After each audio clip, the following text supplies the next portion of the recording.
हर गांव की एक कहानी होती है। इस गांव की कहानी है एक पुरानी हवेली की। कालवन हवेली, जहां रात को आवाजें आती है, दरवाजे खुद ब खुद खुलते बंद होते हैं और कभी कभी सुनाई देती है एक चीख।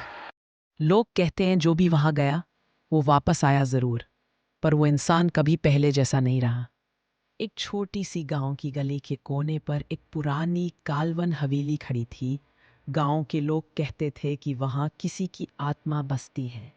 रात को उस हवेली के कमरों से आवाजें आती, किसी के चलने की, दरवाजों के खुद ब खुद खुलने बंद होने की, और कभी कभी चीख की भी। सालों पहले कुछ दोस्त, रोहित, अंजलि, समीर और पूजा, ने मस्ती मस्ती में डिसाइड किया था कि रात को हवेली एक्सप्लोर करेंगे। उन्हें लगा सब अफवाह है, लेकिन सुबह वापस आए तो 3 ही लोग बचे। समीर बदल चुका था, उसकी आंखें काली, चेहरा अजीब और मुस्कान बिल्कुल पराई थी। तब से लोग कहते हैं कि हवेली इंसान को जिंदा तो छोड़ती है, पर उसका असली रूप अंदर कैद कर लेती है। सालों बाद एक अकेला ट्रैवलर अर्जुन उस गांव में आया। उसका प्लान था कि अगले शहर तक निकल जाए, पर रात को अचानक बारिश और आंधी शुरू हो गई।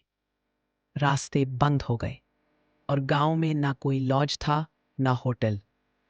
गांव के एक बुजुर्ग ने यूज वार्न किया, बेटा, हवेली से दूर रहना, वहां रात गुजारना मौत को बुलाने जैसा है।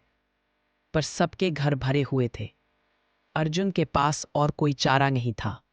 मजबूरी में उसने हवेली का रुख किया। ऐसे ही उसने हवेली का बड़ा दरवाजा धक्का दिया। वो अपने आप खुल गया।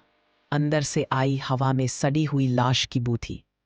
अर्जुन ने अपने आप से कहा, बस एक रात, सुबह तक निकल जाऊंगा। लेकिन उसे पता नहीं था, जो कहानी कभी समीर के साथ लिखी गई थी, अब दोबारा लिखी जाने वाली है। कमरे में अर्जुन को एक पुरानी डायरी मिली। उस पर खून के दाग थे। उसने टॉर्च की रोशनी में पढ़ना शुरू किया। दिया ने लिखा था, हमने सोचा था ये सिर्फ एक अबैंडन हवेली है, पर समीर के साथ जो हुआ वो सच है। आईना इंसान खा जाता है, उसका रिफ्लेक्शन दुनिया में छोड़ देता है, और असली इंसान हमेशा के लिए अंदर कैद हो जाता है। अगर कोई इस आईने के सामने रात के 3 बजे खड़ा हो तो उसका असली रूप खत्म हो जाता है। अर्जुन डायरी पढ़कर कांप गया।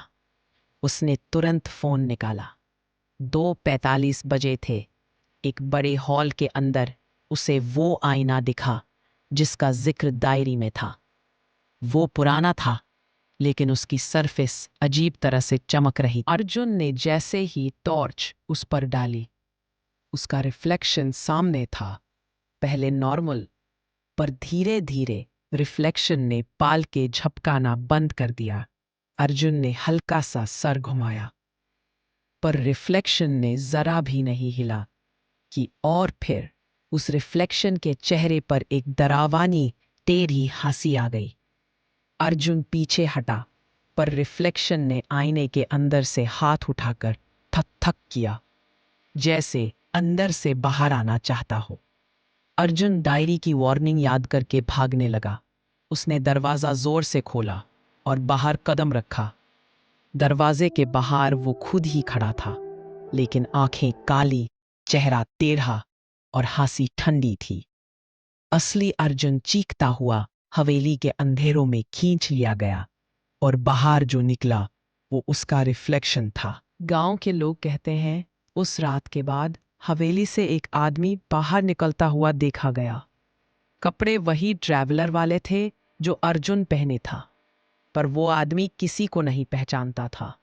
बस एक ठंडी सी मुस्कान देता गया, बिना कुछ कहे।